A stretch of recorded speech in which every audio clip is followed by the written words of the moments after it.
and 987654.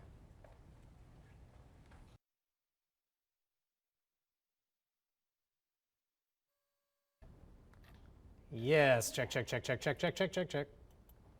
probably should check this. I don't know if it's moved. Where did you go?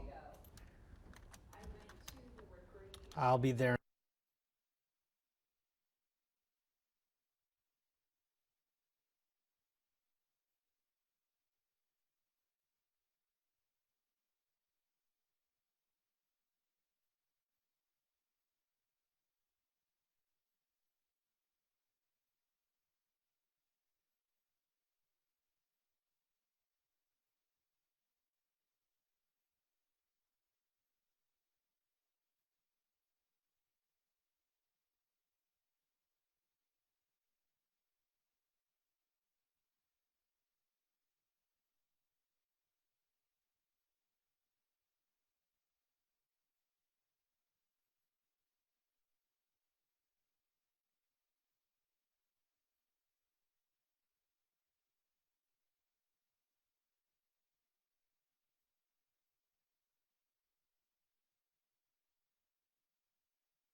Prosecutors filed charges against the owner of a dog that attacked and killed a Grover Beach man.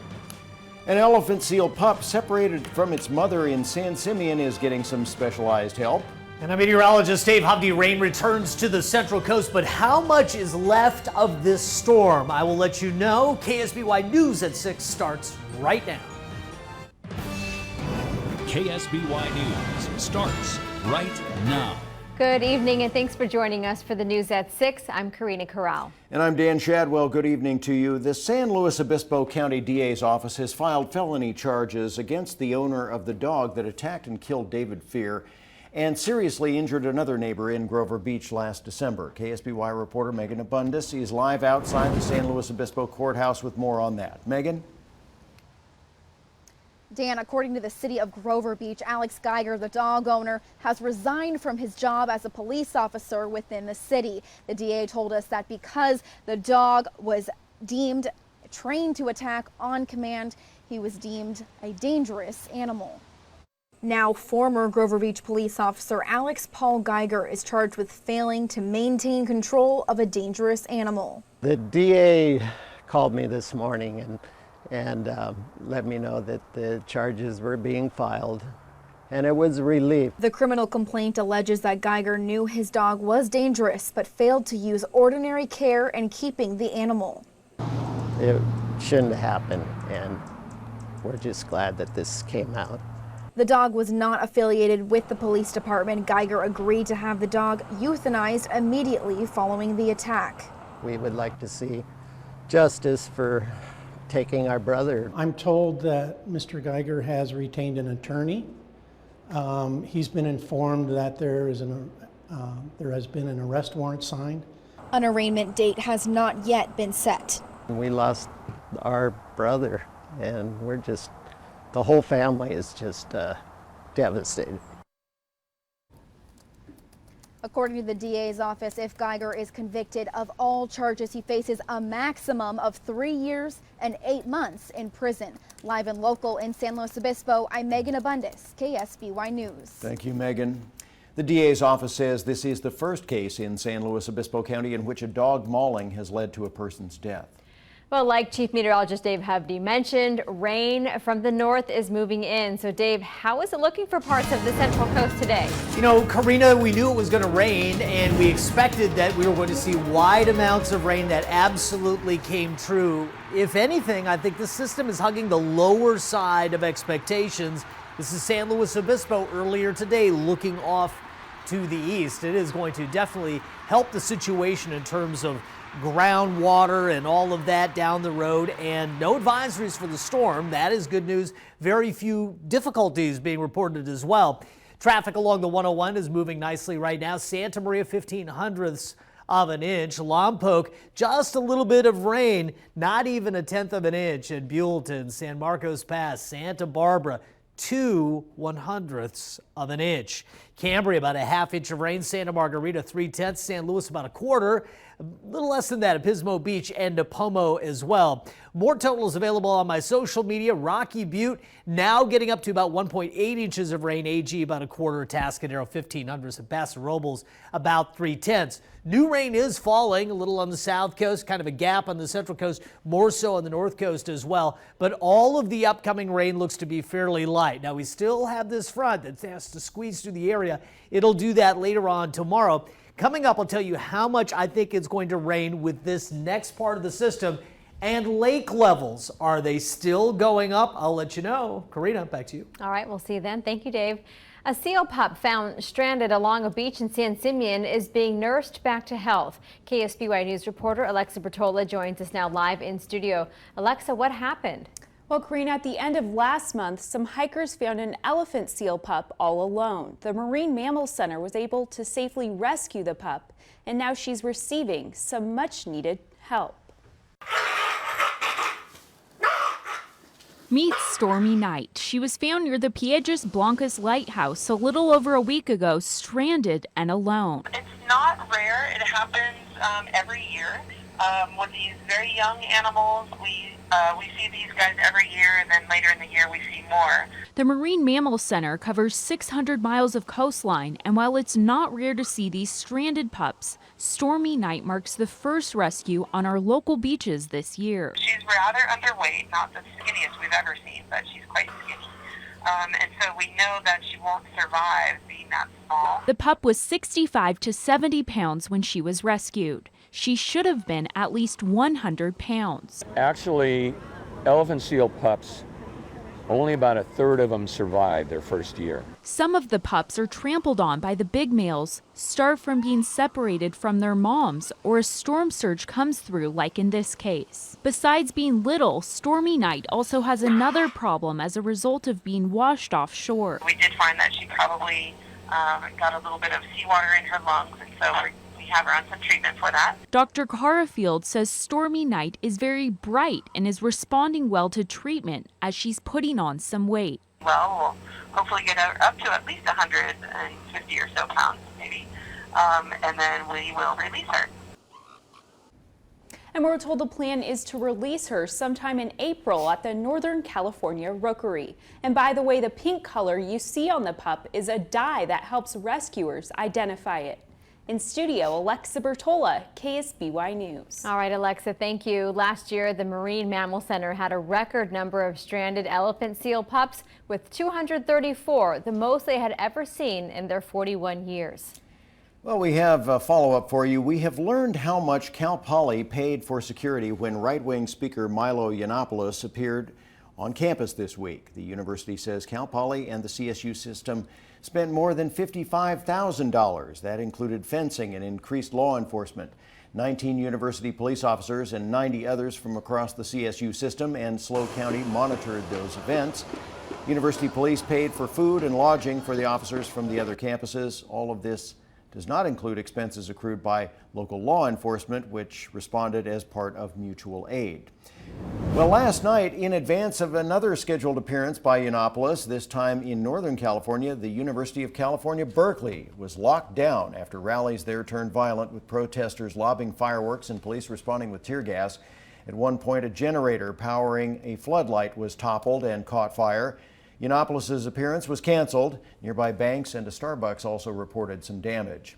Well, President Donald Trump sent out a tweet hinting the school could lose federal funds for not allowing free speech and practicing violence on innocent people. But experts say the money given to schools, particularly UC Berkeley and others in the system, is in no way tied to free speech and is set by Congress, not the president. Well, then today, a student walking to class on the UC Berkeley campus wearing a Make America Great hat was beaten. An AP reporter says 2 men got out of an SUV and attacked that student. Police arrived, blocked their escape, and arrested both men. Cal Poly's Inclusion Starts With Me week concluded with a discussion about officer-involved shootings. What Gives is a discussion on police and community relations. The hope is to shed light on recent police shootings. It seemed like not a week went by without some shooting by police or even of police. And we're just wondering, what gives? What can we say about it? What can we do about it? There were 5 panelists, including San Luis Obispo Police Chief Deanna Cantrell, who is leading similar talks with the community called Peace. Cuesta College also hosted a panel discussion to talk about free money for education. The talk centered around the school's Promise Scholarship, Cambria Promise, and the nationwide movement to make community college tuition free. Scholarship students were among the speakers. Not having to worry about the financial aspect of how am I going to pay for college really allows students like myself to focus on your classes and excel and just dedicate most of your time and research to being a successful student. Recently graduated SLO County High School students are eligible to apply. The Santa Barbara International Film Festival kicked off last evening at the Arlington Theater in Santa Barbara, and tonight a big Hollywood star will walk the red carpet there as well. 2-time Academy Award winner Denzel Washington will be receiving the highest honor of the entire festival, the Leonard Maltin Modern Master Award. The award commemorates Washington's long-standing contributions to the film industry, culminating with his latest film, Fences, which he produced, directed, and starred in. And by the way, we will be live at the festival tomorrow evening, beginning at 6 o'clock.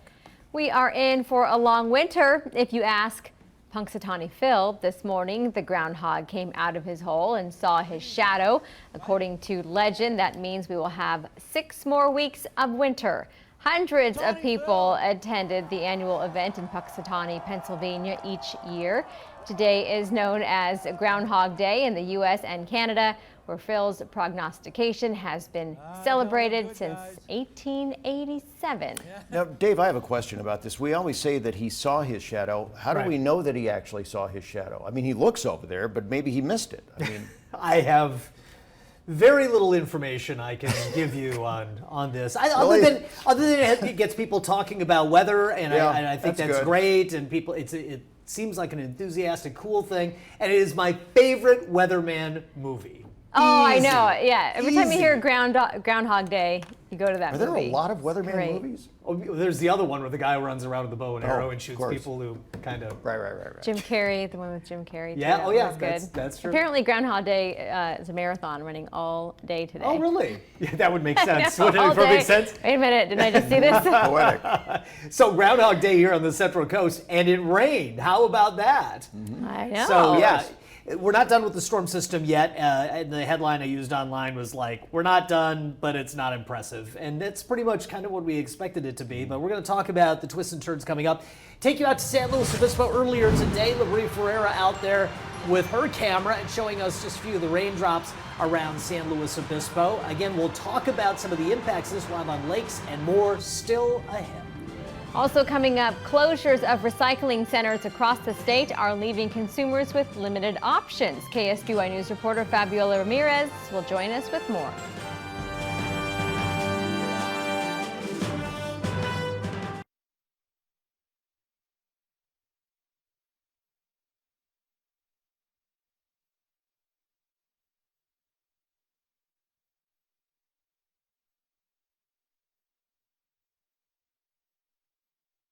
Faucet when purchasing bottles and cans. People can get that money. Yes, I'm here.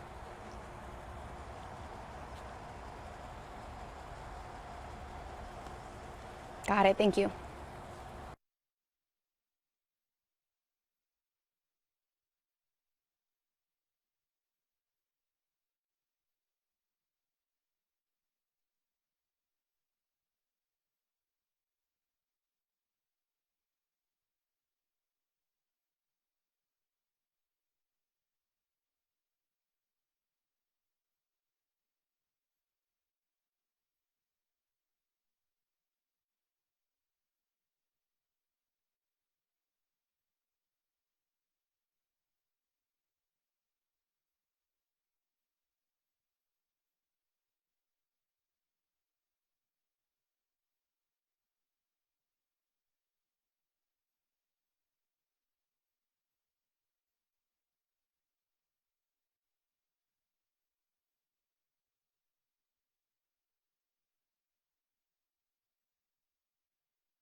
Hi, are you talking to me?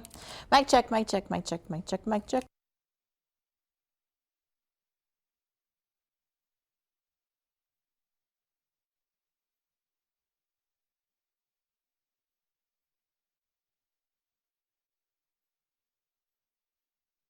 Hundreds of recycling centers have shut down across the state, including locally. KSBY News reporter Fabiola Ramirez has an in-depth look as to why you're still paying that CRV tax. She joins us now live in San Luis Obispo with details. Fabi? California is one of 10 states to charge a deposit when buying bottles and cans. People can get that money when they bring it to recycling centers like this one. But in the last year, it's become a lot harder for them to get that cash. Every time you buy a plastic bottle or aluminum can, you get charged a fee. 5 cents for a 24-ounce can and 10 cents for a larger one. We recycle, but we also use it for extra money, like going out to lunch or fun things that, we don't always have the money for. The purpose of the fee, which was established in 1986, was to give consumers another reason to recycle. Every time we can recycle something and divert it out of our landfill from ever getting there, that leaves space for refuse that should go in the landfill that belongs there. But in the past 3 years, Shannon Larrabee with Larrabee Recycling says the price for recycled material has decreased, forcing many buyback centers to close. Businesses don't close down if they've had a bad year. We're going into 3+ years of this situation with low scrap values and not a lot of help from Cal Recycle. Larrabee says the money that the state pays recycling centers wasn't enough for them to make a profit and remain open. These closures are a hardship for many Central Coast residents who turn in their cans for cash. It's people's main income a lot of times. I know even in my family there's people who live off of having to save up plastics and glass and having to bring it out to these centers. In the last year, 350 recycling centers in California have closed. There's none in Morro Bay that are open. Los Osos, they have a hard time returning their cans in. So when we come here, not only is it limited on where we can turn them in, but it's also a long wait. That means people have to drive farther to cash in. When you have to drive 20 miles away to go turn them in, it's not even worth it. Spend more in gas just to go get a few bucks that I got. I think about putting my recyclables in the blue bin right in front of my own house instead of coming out here.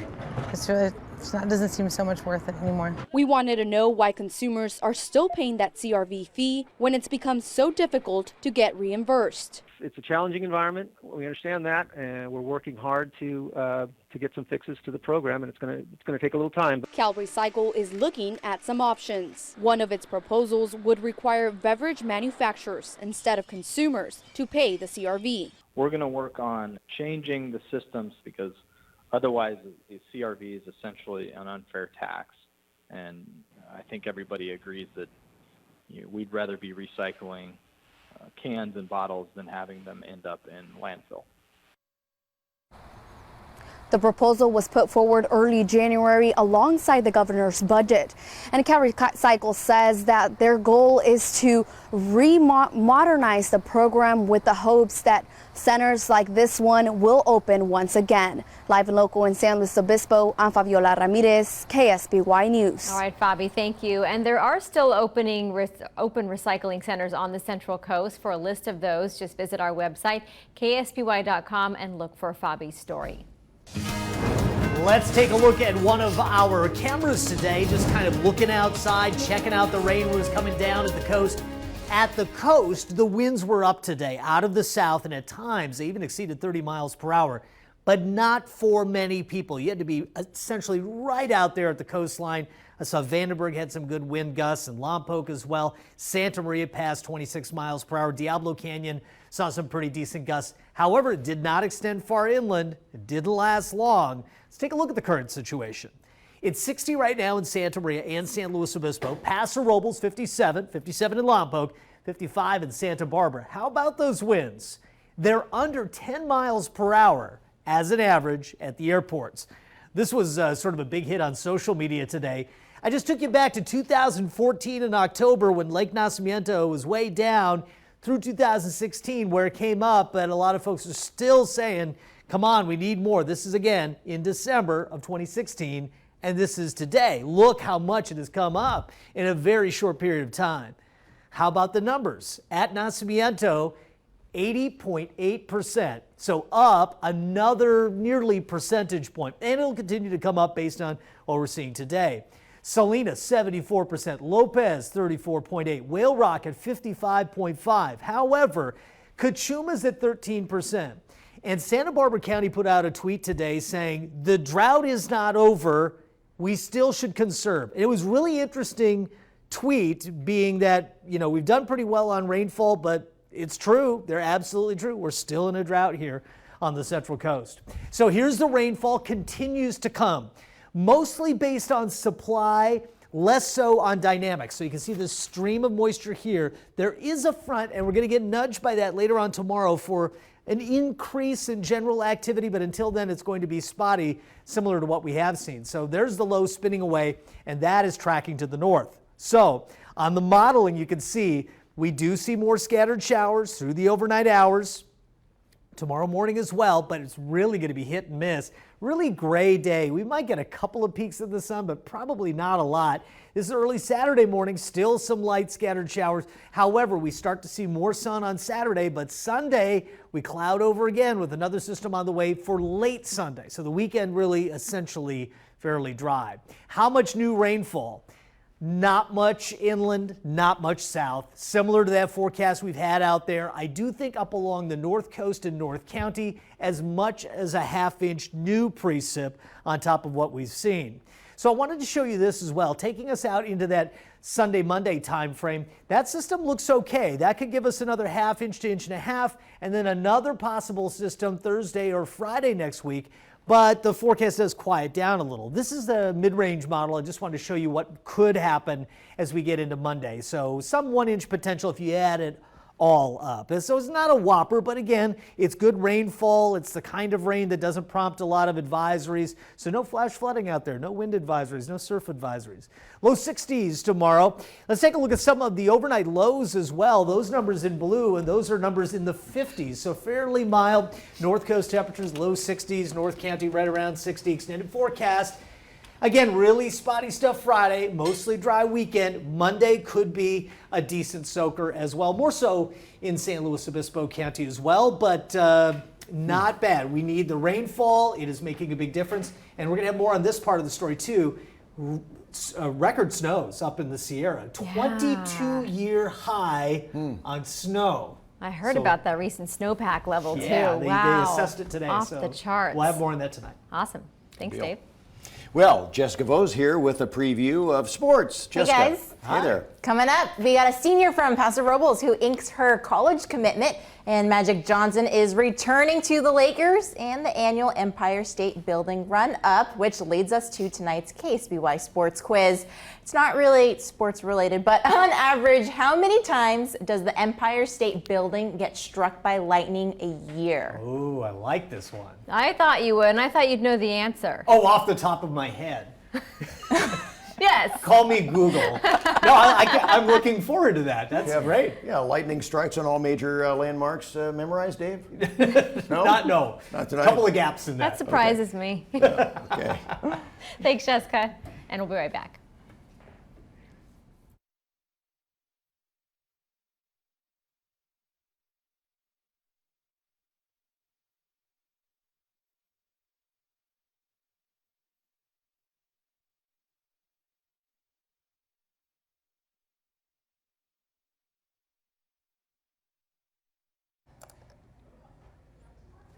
Hi, mic check, mic check. I'm just updating the score really quick.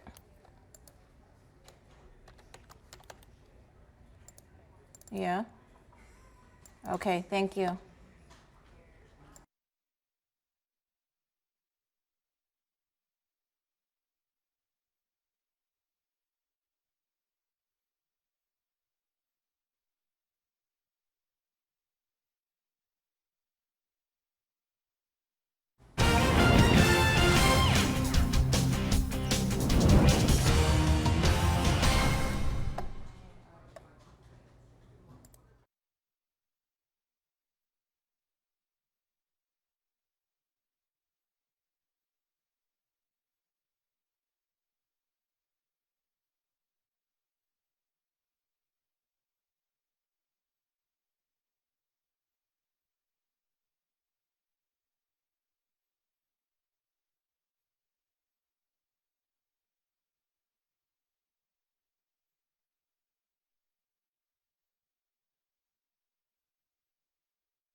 Although National Signing Day was yesterday, student athletes are still inking their commitment. Today we had a signing at Paso Robles High School.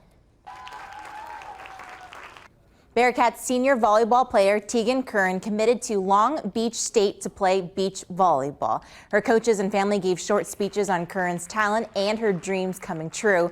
She's been playing volleyball since she was 8 years old, but only caught onto beach about 3 years ago. Curran plays at the Pismo Beach Club and says she's excited to see beach volleyball grow as a sport. It's just really fun because the beach is still kind of catching on, I think, and so it's kind of cool to be like, this is my sport, and like I get to go do this, and you know, you just get to show and like spread it with my family and friends. It's really exciting. Cal Poly has a doubleheader today. The women's tipped off against UC Irvine at 5 o'clock. Right now it's 39-46 in the fourth quarter. And tonight at 8 o'clock, the men's will host UC Davis. We'll have highlights of both of those games tonight on KSBY Sports at 11. Over to golf, round one of the Phoenix Open. It's a strong field with 13 of the world's top 30 ranked players teeing it up. Phil Mickelson here reads a birdie putt on the third hole just perfectly. He sits 3 shots back. Ricky Fowler on the first hole gets the putt to drop. He finished 4 under par 67. And Matt Kuchar is your first round leader after shooting a 7 under par 64. His 7 under is the lowest opening round total score to par in 4 years.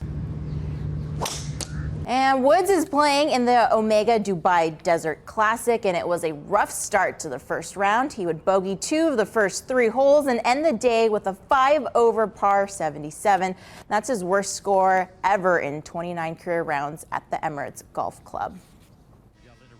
Magic Johnson is returning to the Lakers, of course not to play, but he'll be advising Lakers owner Jeannie Buss. Magic will do some business and basketball matters as well as evaluate and mentor the players. The Lakers won 5 championships while Magic Johnson was with the Lakers, so hopefully he can help the Lakers improve. They haven't finished above 500 since 2013.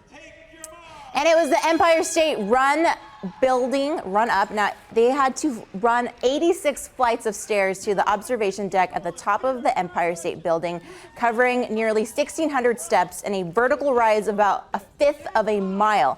And out of the 200 runners, the men's winner did it in 10 minutes and 32 seconds. And as for the women's, 12 minutes and 11 seconds. Which brings us to our KSBY Sports Quiz question. On average, how many times does the Empire State Building get struck by lightning a year? 23. I was thinking 25. You were close. There you go. It probably happened one year since it's an average. Right. I'm actually surprised it's not more than that. That's a really good point. Yeah. So I was right. Yes, basically. All right, Jessica, thank you. And still ahead in our next half hour, a correctional officer is killed in an 18-hour hostage situation at a Delaware prison. Why some say it could have been avoided. Open the door! Open the door! Wait, box her in! Plus, we'll show you how a mall altercation turned deadly for a Michigan woman.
The news covering the country, a deadly end to a hostage situation at a Delaware state prison. One correctional officer was killed in a standoff. Another hostage, a female counselor, was rescued. Dan Sheneman reports.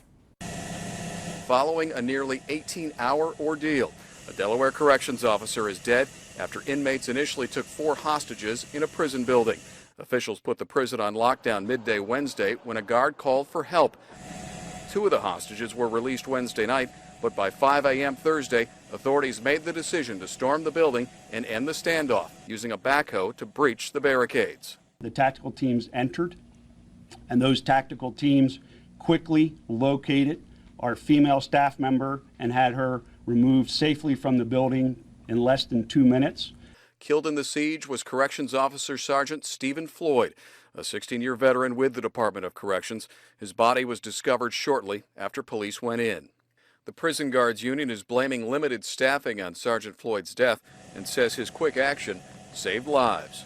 As the inmates attempted to take over the building, Sergeant Floyd told a couple of the lieutenants to get out of the building and that it was a trap.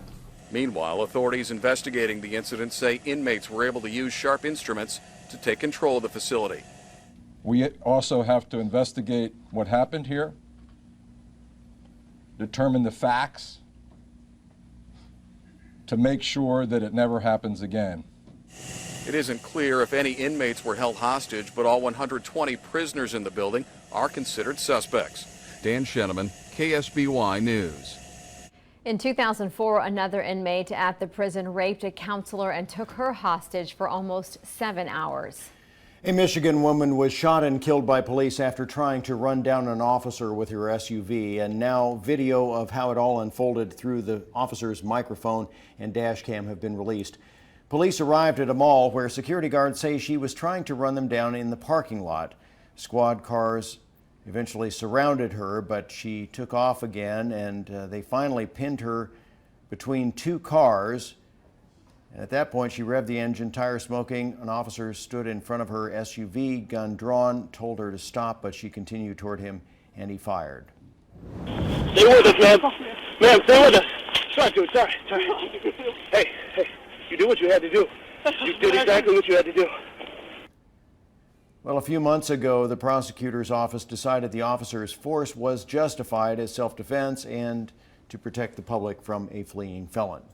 The House has voted to scrap background checks for disabled Social Security recipients. The vote represents the first steps towards strengthening gun ownership under President Trump. The background checks rule establishes the criteria the Social Security Administration will follow when forwarding names for their criminal background check system. The regulation would affect about 75,000 people. President Trump is sending strong signals that his administration has a very different and combative attitude on foreign policy. The administration's blunt warning putting Iran on notice, and an apparent fight with one of America's closest military allies, Australia, are causing some consternation. Here's NBC's Andrea Mitchell. The administration's first foreign policy crisis, Iran. A challenge today for the new Secretary of State, Rex Tillerson, sworn in Wednesday night with this caution from his boss, President Trump. Our nation needs to foster stability and security in a world too often trapped. And right now it's trapped in violence and in war. Tillerson confirmed by a closer vote than ever before for the nation's top diplomat. The yeas are 56, the nays are 43. Even as National Security Advisor Michael Flynn was issuing a stern warning to Tehran. We are officially putting Iran on notice. Promising to hold Iran accountable for testing a ballistic missile Sunday and threatening U.S. and allied ships at sea. White House officials saying nothing is off the table, not economic sanctions, even military action. And President Trump tweeting late Wednesday, Iran is rapidly taking over more and more of Iraq, even after the U.S. has squandered $3 trillion there, obvious long ago. This is Defense Secretary James Mattis in South Korea this morning, deals with North Korea's claims it has a long-range missile capable of carrying a nuclear weapon that could reach the continental United States. On still another front, new fighting in Ukraine could become an early test of President Trump's relations with Vladimir Putin. And the Washington Post is reporting that President Trump had a testy call with Australian Prime Minister Malcolm Turnbull that country long one of America's strongest military allies. Mr. Trump reportedly accusing him of trying to send the U.S. the next Boston bombers, referring to an agreement to send 1,250 refugees here. Mr. Trump hanging up after just 25 minutes, according to the Washington Post, and tweeting Wednesday night, "Do you believe it? The Obama administration agreed to take thousands of illegal immigrants from Australia. Why? I will study this dumb deal." Overnight, the Australian Prime Minister tried to downplay the dispute. The report that the President hung up is not correct. The call ended courteously. And as far as the nature of the discussion, it was very frank and forthright. I stand up for Australia's interests. I make Australia's case as powerfully and persuasively as I can, wherever I am. All this as the President and daughter Ivanka flew to Delaware to receive the remains of a Navy SEAL, William Ryan Owens, killed in a Special Forces raid in Yemen, the first service member killed in action on the new president's watch. I just returned from an amazing visit with a great, great family at Dover, and it was something very sad, very beautiful. Ryan, a great man. Well, that was Andrea Mitchell reporting. Well, since it is not the Raiders, I'm not that interested in the big game, but I do like the commercials. Yes, coming up, we'll have a sneak preview of some of them that you're likely to see on Sunday if you don't take too many bathroom breaks. Plus, what Luke Bryan had to say just days before his Super Bowl performance debut.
Well, believe it or not, Super Bowl 51 is just 3 days away, and 75,000 fans are ready to take their seats at NRG Stadium in Houston to watch the Falcons and Patriots square off.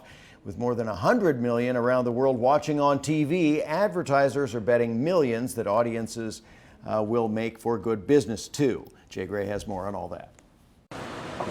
Crews are still getting things ready. Kickoff still days away. Trust me, I'm working. Climb the mountaintop. But the Super Bowl of advertising has already started. Many advertisers starting the hype early with online teasers. This strategy, I think, is smart in that you get a buzz going, you stoke it with social media, but you don't give the ad away. Building momentum to get the most bang for the $5 million it costs for 30 seconds of airtime during the big game. What better way to get awareness than to put it in front of 100 million fans on Super Bowl Sunday? Some spots will use humor, others will pull at your heartstrings. Celebrities will pitch products, including Tom Brady, who'll show up in between his passes on the field. 84 Lumber will air a Super Bowl commercial for the first time, while Budweiser, a Super Bowl ad player for decades, will debut a spot. Don't look like you're from around here. That tells the story of co-founder Adolphus Busch, a German immigrant, unexpectedly thrusting the company into an ongoing national debate. I've been watching the reactions on Twitter this morning, and the ad is showing that it's doing exactly what we intended, which is to inspire an entire nation. Katie. Inspiration. They and other advertisers hope will score big with viewers on Super Sunday. Jay Gray, KSBY News, Houston. Well, if you're not into the game or the commercials, there will be some all-star entertainment. Lady Gaga is back and will step onto the stage at halftime. Her show is slated to be 13 minutes, but first we'll get to see country music star Luke Bryan perform the national anthem. He's a longtime Falcons fan. It'll be certainly a highlight of my career and my entertainment life to be able to walk out there and hopefully perform the anthem in the way that I've always dreamed I would do it. Bryan follows in the footsteps of many greats to sing the anthem at the Super Bowl, including Whitney Houston, Carrie Underwood, and Jennifer Hudson. The last anthem Bryan sang in a major spotlight was in 2012 at the MLB All-Star Game. You guys have plans for a big Super Bowl Sunday gathering? Anything? Nothing big, but yeah, a little looking something. forward to it. How about you? Yeah.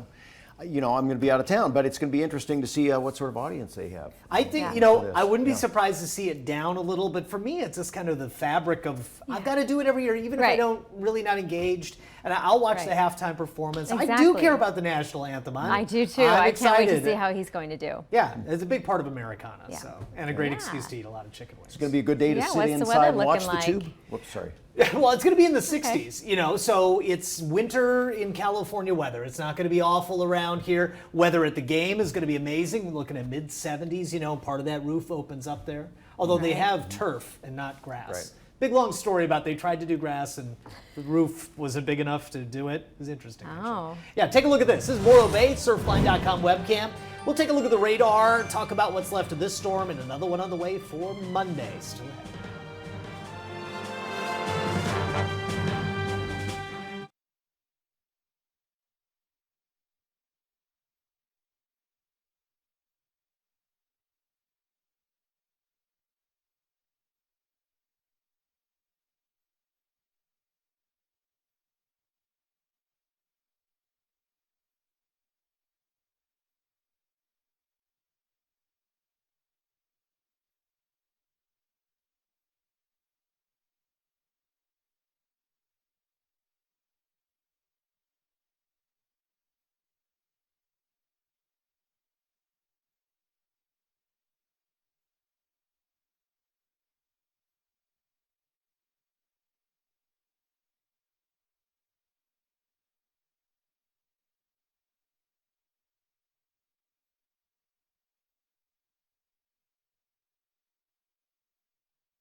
Let's take a look at our surfline.com webcam today. Pismo Beach, gentle little 5-footers rolling in today. We did see winds pick up for a very brief amount of time. We're a little too far away from the storm system to get caught up in really big waves, and that system is moving off a little bit, but I'm not saying it's going to rain a little more. There's still a decent amount of supply out there. Rainfall totals, not much across Santa Barbara County. Less than 1/10 of an inch south. Santa Maria, not even to 2/10 of an inch yet. Cambria, about 1/2. Santa Margarita, about 3/10 of an inch. San Luis, a little more than 1/4. Some of these numbers have changed slightly over the course of this newscast due to new scattered showers. So we'll update those, get you a good set of numbers tonight for 10 and 11 as well, and online too. We get that up there a little earlier. So mid-50s to about 60 degrees across the board. The winds that were high earlier at the immediate coastline, never really that strong inland, and right now across most of the major reporting stations under 10 miles per hour. Are we out of the drought? We are not. We are still in a severe drought according to the U.S. Drought Monitor. However, the short-term picture is a surplus. The long-term picture is a little dry south. Elsewhere, it's basically neutral. And Northern California is out of a drought. And that snowpack, biggest it's been in more than 20 years. They did an assessment. We'll have more on that tonight at 10 and 11. Scattered showers continue to move into the area, and you can see the fetch here. There's still a pretty good fetch. All of this is going to work through, and the frontal boundary. However, all those dynamics are fairly weak, so I don't think we see a lot of rain. We just see persisting scattered light rain because the dynamics hug the low, and the low continues to track well away from us.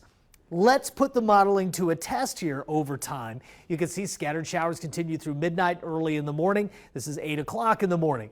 Really scattered, on and off stuff. It just continues and continues. It will add up to some fairly decent totals, especially north.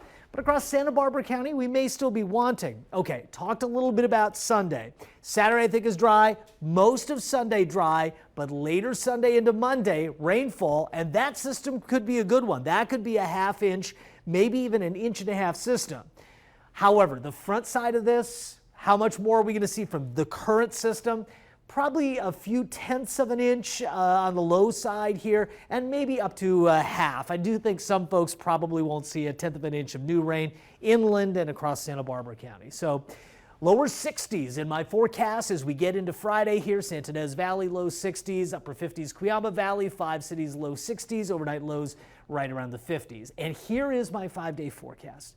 Look at the temperatures, very, very steady here. Again, scattered showers Friday, dry on Saturday, rain later on Sunday, Monday rainfall, Tuesday a break. And if we want to get out way into next week, I didn't put the rain icon in, but there is another chance either Thursday or Friday of next week. Dan, Karina, that's it. Back to you. Very good. Thank you, Dave. Well, people do some crazy things for selfies.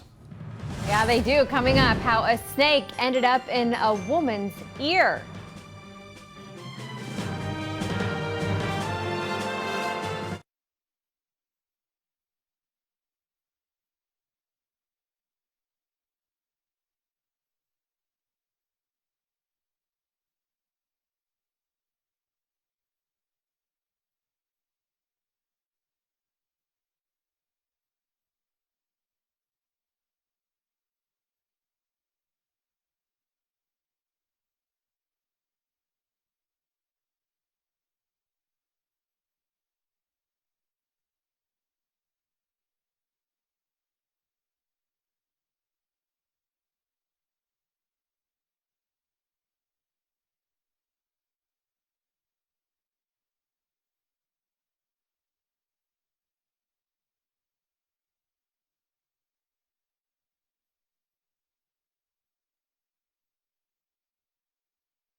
Well, a Portland woman and her pet snake are doing all right tonight after a frightening ordeal. Ashley Glaw was trying to take selfies with her ball python Bart when he did something she didn't expect. He slithered into the small hole in her earlobe, which presently became quite a bit larger. She went to the ER and staff numbed up her ear and they widened that hole so that the snake could be extracted. So that's not just a really big piece of jewelry there. She might be starting something here. Oh, boy. Unintentionally. Glass says she went into shock, as you could imagine, at the time, but now she says she has a better sense of humor about the whole thing. It's kind of unbelievable to me. It definitely was not a joke or funny or cute or cool, as some people want to call it, in the moment. Well, fortunately, she got that picture. Oh. Glaw's story, as you can imagine, has gone viral. So. She doesn't look in shock there. No, she's taking several pictures. She's like, I got the selfie. The thing is, there had to be that moment, you know, where before you go in, you're like, I can't fix this. You know what I mean? Like you're. What's gonna happen? Do you pull the snake? I mean. You hope it slithers out. This is close to like my spider freak out. That's. And I saw this before, and I'm still freaked out about it. Oh man. I missed the spider freak out, I think. Oh no, that is viral. Oh boy. Gotta All check right. it out online. Okay.